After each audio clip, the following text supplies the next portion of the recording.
Assalamualaikum warahmatullahi wabarakatuh. Perkenalkan kami dari kelompok 6 ingin mempresentasikan hasil tugas kami. Saya selaku moderator Syakila Jelara. Saya Vivi Delvinda.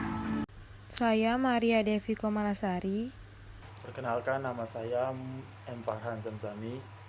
Baiklah, materi akan dibacakan oleh Maria Devi Komalasari. Kepada Devi, kami persilakan. Saya akan menjelaskan definisi dari PT, CV, firma, perusahaan perseorangan, yayasan, koperasi, franchise, dan BUMN. 1. PT. PT merupakan badan usaha berbadan hukum yang modalnya terdiri dari beberapa saham yang dimiliki masing-masing pendiri. Anda tidak akan dikatakan pemilik atau pendiri PT jika tidak mempunyai saham di dalamnya.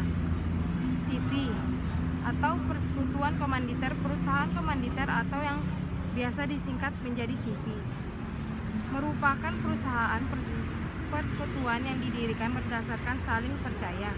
Jadi CV merupakan salah satu bentuk usaha yang dipilih para pengusaha yang ingin punya kegiatan usaha namun dengan modal yang minim. 3. Firma. Firma merupakan badan usaha yang didirikan oleh 2 orang atau lebih di mana tiap anggota bertanggung jawab penuh atas perusahaan. Modal firma berasal dari anggota sendiri atau laba untuk keuntungan dibagi kepada anggota dengan perbandingan sesuai akta sewaktu pendiriannya. 4. Perusahaan perorangan. Perusahaan perorangan merupakan badan suatu usaha yang hanya dimiliki oleh seorang saja. Pemiliknya bertanggung jawab penuh atas semua kegiatan termasuk resiko usahanya. 4. Yayasan. Yayasan umumnya merupakan sebuah badan hukum dengan kekayaan yang dipisahkan. Tujuan pendirian yayasan bukanlah untuk mencari keuntungan namun untuk tujuan sosial. 5. Koperasi. Koperasi merupakan perkumpulan orang-orang yang memiliki tujuan untuk mengadakan kerjasama. Koperasi bertujuan untuk menampung kegiatan perekonomian pada tingkat lapisan bawah. 6. Franchise. Franchise merupakan bentuk kerjasama dengan usaha antara pemilik merek, dagang, produk, atau sistem operasional. Kerjasama ini didelegasikan kepada pihak kedua yang berhak mendapatkan izin untuk pemakaian merek, produk, serta sistem operasional tersebut dalam menjalankan sebuah usaha. Yang terakhir, BUMN. BUMN adalah badan usaha yang seluruh atau sebagian besar modalnya dimiliki oleh negara melalui pernyataan secara langsung yang berasal dari kekayaan negara yang dipisahkan. 2. Badan usaha berbadan hukum dan badan usaha tidak berbadan hukum. Adapun badan usaha yang berbadan hukum yaitu 1. Perseroan terbatas, 2. Yayasan, 3. Koperasi, dan yang keempat BUMN. Badan usaha yang berbadan hukum adalah badan usaha yang memisahkan antara harta kekayaan pribadinya dengan harta kekayaan badan usaha. Apabila badan usaha memisahkan antara harta pribadi dan harta badan usaha, maka ketika terjadi sesuatu permasalahan hukum, badan usaha yang hanya dapat dituntut atau diminta ganti kerugian hanya sebatas harta kekayaan badan usaha itu sendiri dan tidak termasuk kepada harta kekayaan pribadi. Adapun badan usaha yang tidak berbadan hukum yaitu 1. CV, 2. Firma, 3. Franchise. Badan usaha yang tidak berbadan hukum adalah badan usaha yang tidak memiliki atau memisahkan secara tegas antara harta kekayaan pribadi dengan harta kekayaan badan usaha. Apabila badan usaha tidak memisahkan antara harta kekayaan pribadi dengan harta kekayaan badan usaha, maka apabila terjadi suatu permasalahan hukum, badan usaha dapat dituntut atau diminta ganti kerugian tidak hanya kepada harta kekayaan badan usaha itu sendiri, akan tetapi termasuk harta kekayaan pribadi.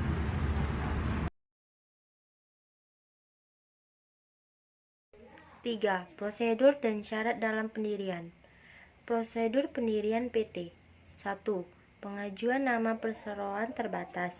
2. Pembuatan SKDP. 3. Pembuatan NPWP. 4.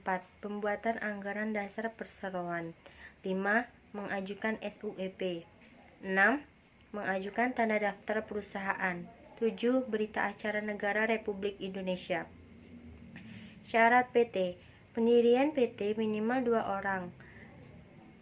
syarat yang merupakan badan hukum persekutuan modal mensyaratkan pendirian PT wajib dilakukan oleh 2 orang atau lebih. Dibuat berdasarkan perjanjian tertulis. PT yang merupakan persekutuan modal dan minimal didasarkan oleh 2 orang atau lebih, maka pendiriannya dibuat berdasarkan perjanjian, di mana perjanjian tersebut harus diterangkan dalam akta otentik dengan menggunakan bahasa. Prosedur CV. Prosedur CV tahun 2022 yang pertama adalah dilansir sejumlah sumber. Untuk mendirikan CV, minimal didirikan oleh 2 orang. Yang selanjutnya disebut sekutu aktif dan pasif. Akta notaris dalam bahasa Indonesia, pendiri CV harus warga Indonesia, kepemilikan 100% oleh warga negara Indonesia, tidak diperkenankan partisipasi modal asing. Syarat CV. Syarat pertama yaitu harus didirikan oleh paling tidak 2 orang, sekutu aktif dan sekutu pasif. Selanjutnya harus memiliki akta notaris berbahasa Indonesia.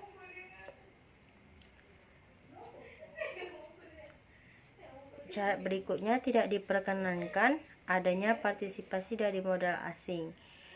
Selain syarat di atas, Anda juga harus memenuhi sejumlah dokumen yang diperlukan untuk mendiri CV. Prosedur firma. 1. Menentukan nama firma. 2. Pembuatan akta. 3. Penandatangan akta notaris. 4. Pendaftaran di Kemenkumham. 5. Pengajuan pendaftaran NPWP firma. 6. Pembuatan nomor induk berusaha atau NIB. 7. Permohonan izin usaha. Syarat firma. 1. Didirikan oleh minimal 2 orang. 2. Menentukan nama firma. 3. Merancang tujuan utama mendirikan firma yang jelas. 4. Terdapat domisili perusahaan. 5. Akta pendirian. 6. NPWP firma. 7. Jika ingin mendirikan bangunan untuk usaha, Anda harus memperhatikan izin dalam mendirikan bangunan. Selain itu, Anda juga harus memperhatikan perjanjian terhadap sewa tempat. Pada pasal 1544 perizinan badan usaha 2560 KUHP mengenai perjanjian sewa. Prosedur yayasan. Setelah semua persyaratan sudah terpenuhi, pendiri yayasan juga memerlukan sejumlah berkas-berkas lainnya sebagai syarat. Adapun dokumen yang harus diurus untuk mendirikan yayasan adalah sebagai berikut. 2. Akta pendirian yayasan dari notaris. 3. Surat keterangan domisili perusahaan dari kelurahan dan kecamatan. 4. Surat keterangan terdaftar atau NPWP dari kantor perpajakan. 5. Surat keputusan Kementerian Hukum dan HAM Republik Indonesia. 6. Pengumuman dalam lembaran berita negara RI dari Perum Percetakan Negara RI. 7. Tanda daftar yayasan dari Dinas Sosial. Syarat yayasan. 1. Sebuah yayasan yang didirikan oleh 1 orang atau lebih harus memisahkan sebagai harta kekayaannya menjadi kekayaan awal yayasan tersebut.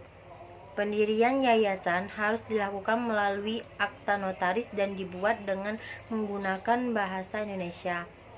3. Struktur organisasi yang ada di dalam yayasan terdiri dari pembina, pengurus, dan pengawas. 4. Yayasan dapat juga didirikan berdasarkan dari surat wasiat. 5. Yayasan dapat memperoleh status badan hukum setelah akta pendirian yayasan telah disahkan oleh menteri atau pejabat yang telah ditunjuk. 6. Yayasan tidak boleh menggunakan nama yang telah dipakai secara sah oleh yayasan lainnya, dan yayasan tidak boleh bertentangan dengan ketertiban umum dan kesusilaan. Prosedur koperasi. 1. Perencanaan mendirikan koperasi. 2. Penyampaian seluruh rencana dan konsultasi ke daerah pusat serta dinas. 3. Rapat pendirian koperasi oleh seluruh calon anggota rapat. 4. Verifikasi nama koperasi yang akan didirikan. 5. Pengajuan pengesahan akta mendirikan koperasi. 6. Verifikasi dokumen permohonan pendirian koperasi. 7. Pengesahan dalam mendirikan koperasi. Syarat koperasi. Syarat koperasi terbagi menjadi 2, yaitu syarat koperasi primer dan syarat koperasi sekunder. Syarat koperasi primer: pendirian koperasi primer dengan mengajukan akta pendirian koperasi baik itu secara tertulis atau secara elektronik yang diserahkan kepada Menteri Koperasi dan UKM dengan melampirkan beberapa syarat, antara lain 1. 2 rangkap akta pendirian koperasi dengan materai, 2 surat bukti penyetoran modal awal, 3 berita acara untuk rapat pendirian koperasi, 4 rencana awal kegiatan koperasi didirikan. Syarat koperasi sekunder. Syarat mendirikan koperasi sekunder sebenarnya sama seperti koperasi primer, dan yang membedakan adalah adanya beberapa tambahan dokumen seperti 1. Hasil dari berita acara rapat pendirian koperasi, 2. Keputusan pengesahan badan hukum koperasi sekunder atau primer, 3. NPWP aktif untuk semua calon anggota koperasi sekunder dan atau primer.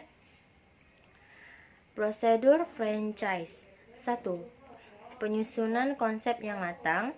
2. Menciptakan brand. 3. Jangan lupa mendaftarkan brand. 4.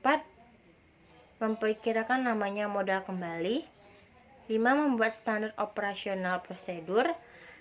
6. Penyusunan perjanjian waralaba antara kedua belah pihak. 7. Membuat bisnis yang berkekuatan hukum. Syarat franchise. 1. Memiliki ciri khas menarik.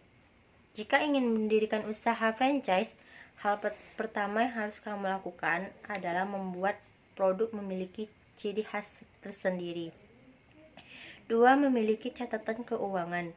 3. Memiliki shop yang jelas. 4. Adanya dukungan yang berkesinambungan. 5. Memiliki hak kekayaan intelektual yang terdaftar. Prosedur BUMN.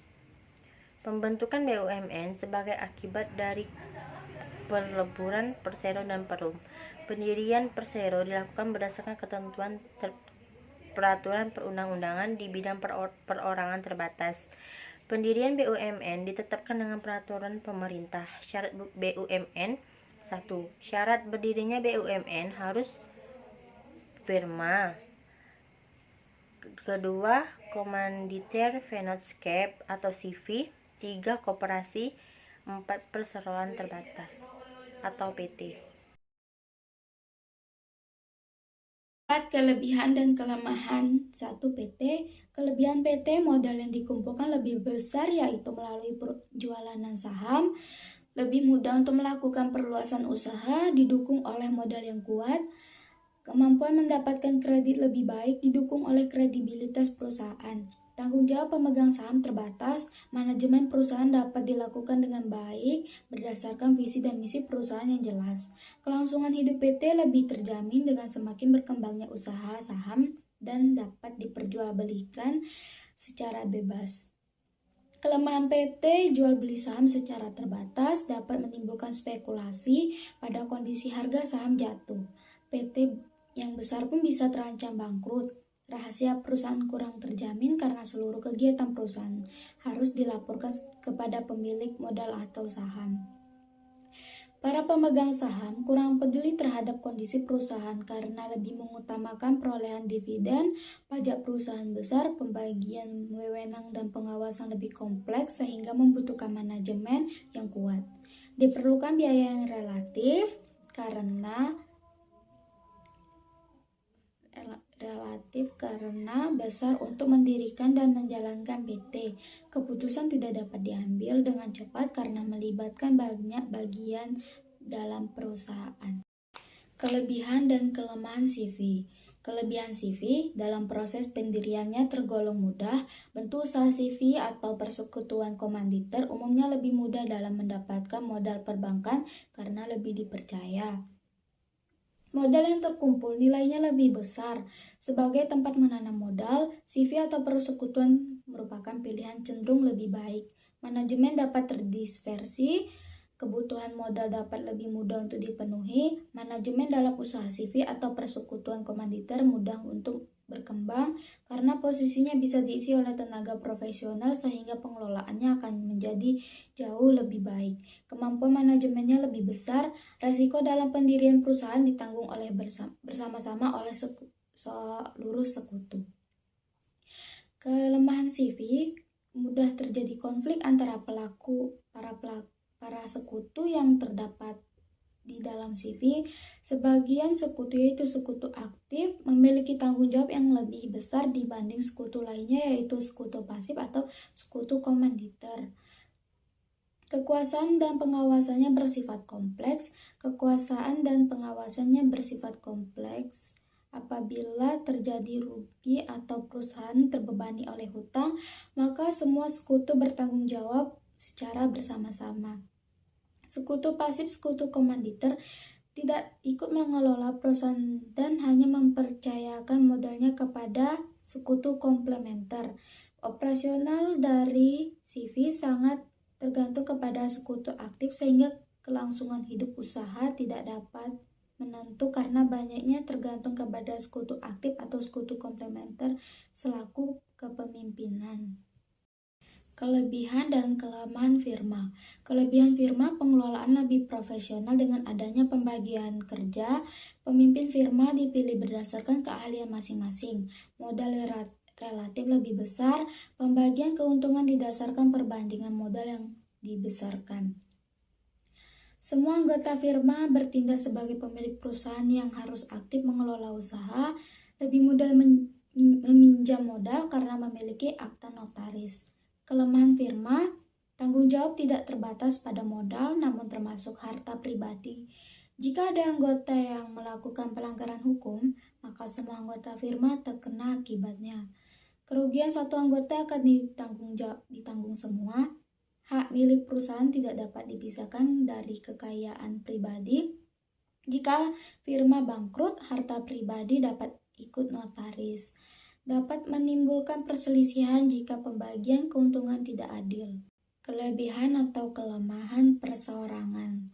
Kelebihan perseorangan, modal yang dibutuhkan relatif kecil, laba perusahaan menjadi milik sendiri, keputusan mudah diambil karena memang wewenang pemilik, kerahasiaan perusahaan lebih terjamin, mudah mengontrol dan menemukan kesalahan pengelolaan. Pemilik memiliki kebebasan dalam mengelola perusahaan. Kelemahan perseorangan, usaha sulit berkembang karena modal usaha kecil, kerugian perusahaan ditanggung oleh pemilik, sulit memperoleh pinjaman karena perusahaan tidak berbadan hukum, kelangsungan perusahaan bergantung pada pemilik.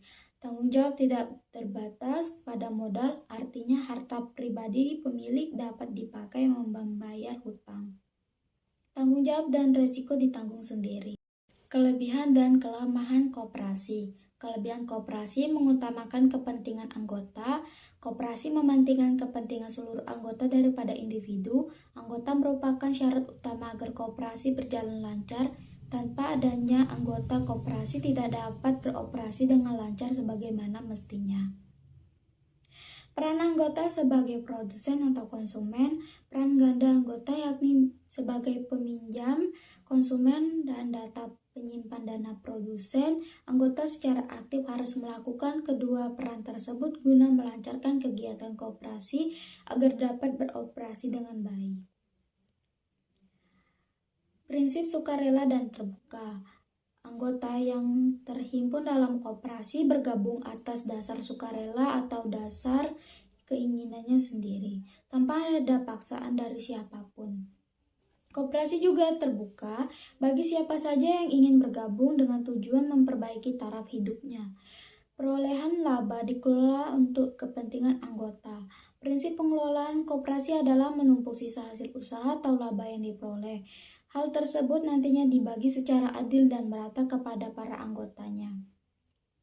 Kekurangan koperasi, kesadaran anggota masih rendah. Kunci agar koperasi dapat berjalan dengan lancar dan baik ada pada peran setiap anggotanya. Tidak setiap anggota memiliki kesadaran penuh dalam menjalankan kegiatan koperasi, seperti tidak rutin menyetorkan iuran yang wajib dibayarkan serta tidak menjalankan kewajiban dan haknya dalam koperasi dengan baik. Koperasi masih kalah saing. Koperasi sebagai badan usaha masih tertinggal jauh jika dibandingkan dengan badan usaha yang lainnya. Modal koperasi yang terbatas dan tidak kurangnya tenaga profesional kadang membuat pengelolaannya tidak terurus dengan baik dan tertib. Konflik kepentingan. Setiap anggota koperasi tertentu memiliki kepentingan masing-masing. Tidak jarang tidak timbul konflik atau perselisihan di antara anggota koperasi. Kelebihan atau kelemahan franchise: tidak berlebihan dalam melakukan promosi, mendapat dukungan maksimal dari franchisor, cepat balik modal dalam hitungan bulan, manajemen keuangan baik, manajemen bisnis sudah baku. Kelemahan franchise: dalam menjalankan bisnis selain kelebihan tentu ada kekurangannya. Akan tetapi kekurangan tersebut bukan berarti membuat kita melainkan resiko yang perlu kita hadapi. Pertama, modal yang dikeluarkan tidak sedikit. Ada aturan yang wajib Anda patuhi. Supplier terbatas. Kelebihan atau kelemahan BUMN. Kelebihan BUMN adalah menyediakan barang dan jasa kepada pihak publik dengan tujuan untuk kesejahteraan masyarakat. Usaha yang dijalankan terdapat dalam sektor yang menguasai hajat hidup orang banyak. Memberikan bantuan terhadap usaha orang lain agar mampu berjalan dengan baik. Dapat menghasilkan keuntungan secara langsung atau tidak langsung terhadap kemajuan perekonomian nasional. Dapat memberikan keuntungan untuk negara, yaitu berupa penambahan kas dengan negara melalui devisa atau laba yang diperoleh. Selain itu, BUMN juga dapat membuka lapangan pekerjaan yang luas untuk warga negara Indonesia. Kelemahan BUMN adalah cenderung lambat dalam mengambil keputusan. Hal ini disebabkan karena pemilik modal adalah pemerintah. Keberlangsungan hidup badan ini tergantung dengan niat para penentu kebijakan. Rawan terjadinya korupsi, kolusi, dan nepotisme. Karena tujuan badan usaha ini yaitu memberikan pelayanan kepada masyarakat, namun karena hal tersebut dalam pelaksanaannya seperti tidak membutuhkan keefisienan. 5. Jenis-jenis dan contoh usaha. Jenis-jenis PT: 1. Terbuka, 2. Tertutup, 3. Kosong, 4. Asing, 5. Domestik, 6. Perseorangan. Contohnya PT: Bank Sentral Asia Tbk, PT Telekomunikasi Indonesia Persero Tbk. Jenis-jenis firma: 1. Firma dagang, 2. Firma non-dagang, 3. Firma umum, 4. Firma terbatas. Contoh firma di Indonesia yakni firma hukum, firma akuntansi, firma cross, firma nek, firma diodora. Jenis-jenis CV: 1. CV bersaham, 2. CV murni, 3. CV campuran. Contoh: CV Catur Pangan Indonesia, CV Bintang Permata, CV Sadewa Agrijaya, dan CV Bahtera Buana. Jenis-jenis perseorangan: 1. Usaha pertanian, 2. Usaha perdagangan, 3. Usaha jasa. Contohnya pengecer, penjualan angin, dropshipping atau resell dan ekspor-impor. Jenis-jenis yayasan: 1. Yayasan bidang sosial, 2. Yayasan bidang kemanusiaan, 3. Yayasan bidang keagamaan. Contohnya 1. Putra Sampurna Foundation, 2. Yayasan Lembaga Konsumen Indonesia, 3. Habibie Center, 4. Rumah Sakit RON. Jenis-jenis koperasi: 1. Koperasi produksi, 2. Koperasi konsumsi, 3. Koperasi simpan pinjam, 4. Koperasi serba usaha. Contohnya koperasi petani dan koperasi pelayan. Jenis-jenis franchise: 1. Franchise asing dan franchise luar negeri, 2. Franchise dalam negeri. Contohnya jasa pengiriman atau ekspedisi, warung atau gerai Kojpi, ayam geprek, bimbel. Jenis-jenis BUMN: Persero, Perum. Contohnya yaitu PT Pertamina, PT Kimia, Farma Tbk, Perum Tambri, dan Perum Bulog. 6. Struktur permodalan dan kontinuitas dari PT, firma, perseorangan, yayasan, koperasi, franchise, BUMN. Perseroan terbatas terdiri dari modal dasar, modal ditetapkan, dan modal disetor. Modal tersebut berbagi atas sekumpulan saham. Modal dasar merupakan keseluruhan nilai perusahaan, yaitu seberapa besar perusahaan tersebut dapat dinilai berdasarkan permodalan. Perseroan komanditer. Di dalam akta CV tidak disebutkan besarnya modal dasar, modal ditetapkan, atau modal disetor. Artinya, tidak ada kepemilikan saham di dalam anggaran dasar CV. Besarnya penyetoran modal ditentukan dan dicatat sendiri sebagai terpisah oleh para pendiri. Dan jika perusahaan berlaba, maka laba tersebut dijadikan sebagai penambah modal. Itulah sebabnya mengapa laba CV bisa berubah-ubah. Firma. Modal firma terutama berasal dari setoran dari setiap orang yang terkait dalam kesepakatan firma. Besar kecilnya bagian modal setiap anggota ditetapkan berdasarkan kesepakatan bersama. Yayasan. Yayasan yang didirikan orang Indonesia, aset dan modal awal harus sebesar 10 juta ribu rupiah. Yayasan yang dibentuk orang asing.